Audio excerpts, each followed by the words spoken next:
모사사우루스, 백악기 말기 최상위 포식자입니다. KPG 대멸종 사건으로 지구상에서 사라지고 말았습니다.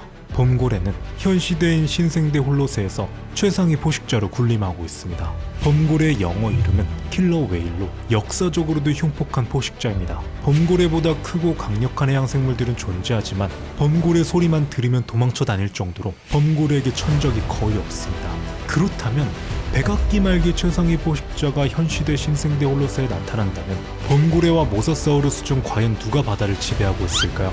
이런 상상은 자기 전에나 하는 건데. 그건 인정.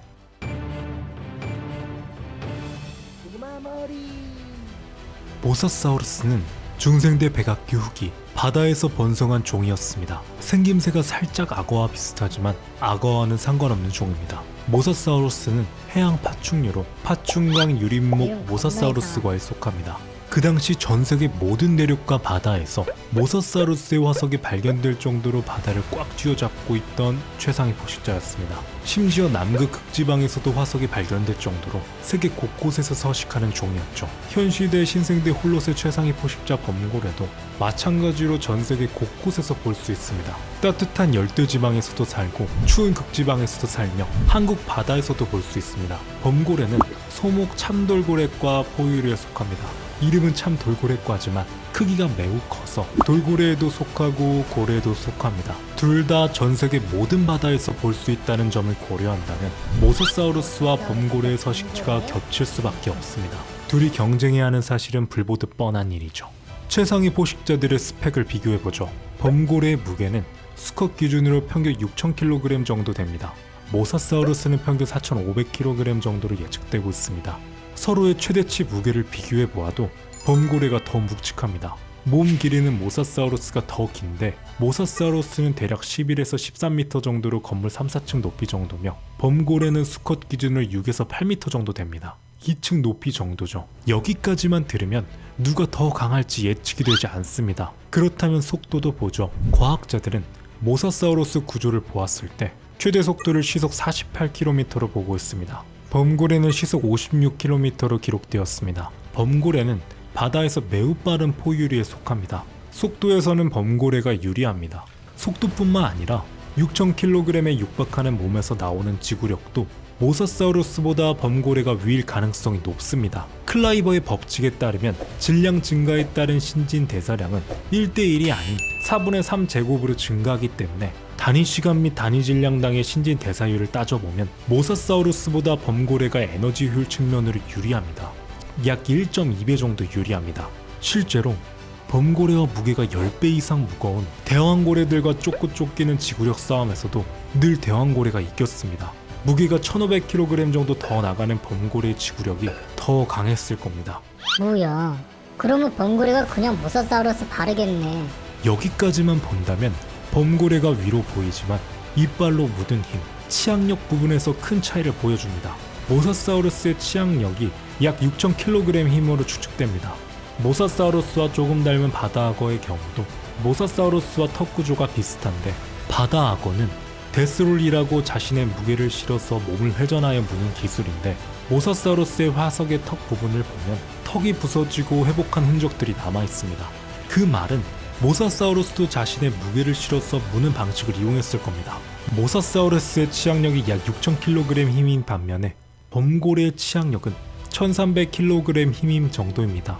육중한 몸무게에 비해 큰 힘을 내지 못합니다.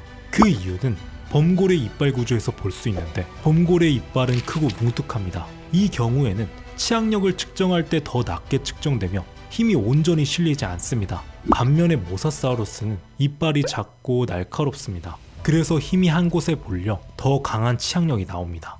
거기다 범고래의 턱과 이빨 구조는 크고 두꺼운 먹잇감을 물어뜯기엔 적합한 구조가 아닙니다.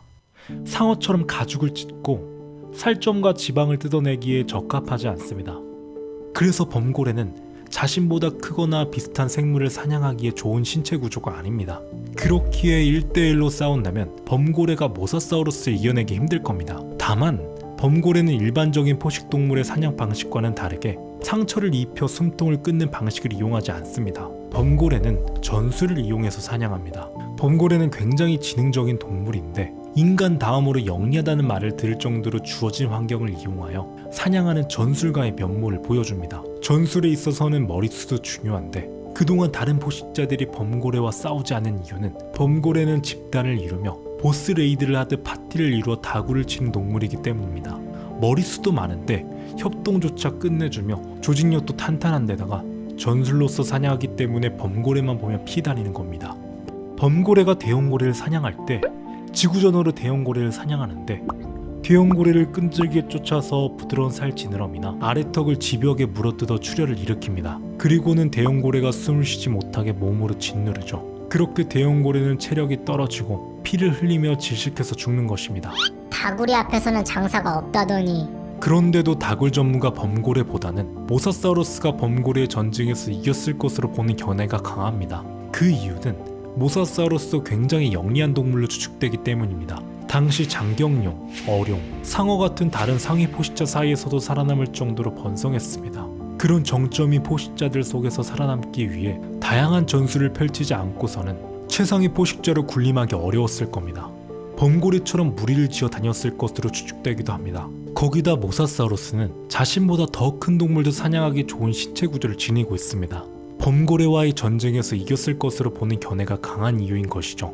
다만 저는 전체적으로 모사사우루스가 위더라도 결국에는 현 시대에서는 여전히 범고래가 최상위 포식자로 군림할 것으로 보고 있습니다. 에? 왜냐면 현 시대에는 인간이 살고 있기 때문이죠. 모사사우루스는 거의 씨가 마르도록 인간에게 사냥당했을 겁니다. 악어처럼 말이죠. 반면에 범고래는 인간에게 포경당할 일이 없는데 범고래 고기에는 사람이 소화할 수 없는 성분 왁스 에스테르가 들어있습니다. 맛도 없기 때문에 인간이 범고래를 포경하지 않는 것이죠. 즉 범고래는 한마디로 천운을 타고난 생물이라는 거죠. 결론은 인간에게 선택받느냐 아니냐의 차이인 거네.